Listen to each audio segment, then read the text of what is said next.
প্রশ্নোত্তর পর্বে স্বরাষ্ট্রমন্ত্রী সালাউদ্দিন আহমেদের বক্তব্য ঘিরে উত্তপ্ত হয়েছে সংসদ। বিরোধী দলের সদস্যদের প্রশ্নকে পল্টন ও শাহবাগের বক্তব্যের সঙ্গে তুলনা করলে এমন পরিস্থিতি সৃষ্টি হয়। এ সময় বিরোধী দলীয় নেতা ফ্লোর পেয়ে বলেন, সংসদের প্রথম দিন থেকেই স্বরাষ্ট্রমন্ত্রী বিরোধী দলের সদস্যদের তাচ্ছিল্য করছেন। তার বক্তব্য এক্সপাঞ্জ করার দাবি জানান তিনি। উপস্থিত সদস্য সভাপতি মণ্ডলীর মধ্যে ত্রয়োদশ জাতীয় সংসদের তৃতীয় অধিবেশন শুরু হয় বিকাল ৩টায়। প্রশ্নোত্তর পর্বে নানা বিষয়ে সরকারের মন্ত্রীদের প্রশ্ন করছিলেন সরকার ও বিরোধী দলের সংসদ সদস্যরা। 1991 সালের স্বরাষ্ট্রমন্ত্রীর কাছে এনসিবির হাসনাত আব্দুল্লাহ ও জামায়াতের শফিকুল ইসলাম মাসুদ আলাদা করে দুটি প্রশ্ন করেন। তবে তাদের প্রশ্ন সুনির্দিষ্ট হয়নি দাবি করে সালাউদ্দিন আহমদ বলেন, এটি প্রশ্ন না শাহবাগের বক্তব্য তা বোঝা মুশকিল। শাহবাগ স্কোয়ারে বক্তৃতা দিয়ে পার্লামেন্টে বক্তৃতা দিয়ে এক কথা না। প্রথম কথা হচ্ছে নির্ধারিত আমি কাউকে উদ্দেশ্য করে বলি নাই। স্বরাষ্ট্রমন্ত্রীর এই মন্তব্যে প্রতিবাদ জানান বিরোধী দলের সদস্যরা। সবাই একসাথে দাঁড়িয়ে কথা বলায় হট্টগোল তৈরি হয়। এর মধ্যে প্রশ্নের উত্তর দেন মন্ত্রী। বিরোধী দলীয় কোন এমপির মামলায় আসামি গ্রেপ্তার হয় না সেটা স্পেসিফিক প্রশ্ন দরকার। বলেন, তারপর বলেন। এবং কোথায় ছিনতাই হয়েছে, আসামি গ্রেপ্তার হয় নাই, সেটার স্পেসিফিক বর্ণনা দরকার। শুধু হাওয়াই ভাবে যদি বলা হয়, আমভাবে যদি বলা হয় যে এই সমস্ত হচ্ছে প্রতিকার কি, বিরোধী দল এমপির উপর হামলা হচ্ছে প্রতিকার কি, স্পেসিফিক কোশ্চেন করতে হবে। সেই জন্য বলছি এটা মহান জাতীয় সংসদ, বাইরের বক্তৃতা এখানে চলে না।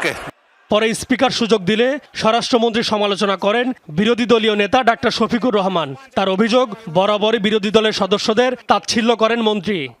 সংসদ অধিবেশন যেদিন থেকে বসা শুরু হয়েছে সেদিন থেকেই তিনি তুচ্ছ তাচ্ছিল্য করে সবাইকে উনি নিজেকে কি মনে করেন আমি বুঝতে পারি না। এমনকি তিনি সেই দুঃসাহস এখানে দাঁড়িয়ে তিনি দেখিয়েছেন, তিনি বলেছেন যে এই সংসদে তিনি শিক্ষকের ভূমিকা পালন করবেন। আমরা তার ছাত্র হওয়ার জন্য এখানে আসি নাই। মাননীয় শিক্ষকতা করতে হলে তিনি একটা ইউনিভার্সিটি খুলুন, ওখানে যার পছন্দ গিয়ে ভর্তি হবে, ওনার লেকচার শুনবে। আজকে একই বক্তব্যে দুইবার উনি অ্যাটাক করে ফেললেন।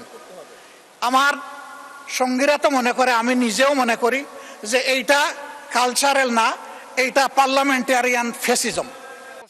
হট্টগোলের সময় পরিস্থিতি শান্ত করার চেষ্টা করেন স্পিকার। অপর পক্ষের প্রতি সম্মান রেখে বক্তব্য সবাই রাখবেন। অসংসদীয় কোনো কিছু যদি বলে থাকেন সেটা আমরা দেখব। প্রশ্নের জবাবে স্বরাষ্ট্রমন্ত্রী সংসদকে জানান 4000 এসআই, 400 সার্জেন্ট ও 10,000 কনস্টেবল নিয়োগ দেবে সরকার। এ সময় তিনি লুট হওয়া অস্ত্র উদ্ধার বিষয়েও কথা বলেন। নতুন 4000 এসআই নিরস্ত্র পদ সৃজন, নতুন 400 সার্জেন্ট পদ সৃজন এবং নতুন 10,000 কনস্টেবল পদ সৃজন।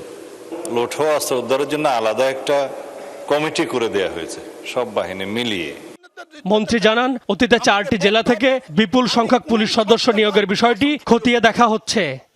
গোপালগঞ্জ, ফরিদপুর, মাদারীপুর এবং শরীয়তপুর আর সাথে কিশোরগঞ্জ, এরকম 4-5টি জেলা আইডেন্টিফাই করা হয়েছে, যেখানে একটু একখণ্ড জমি কিনে তার ওখানে গ্রামের ঠিকানা, স্থায়ী ঠিকানা পরিবর্তন করেছে। এইভাবে অনেক অনিয়মের মাধ্যমে তারা পুলিশে জনবল নিয়োগ দিয়েছে বিগত সরকারের সময়। M A Aziz, Jamuna news, Dhaka.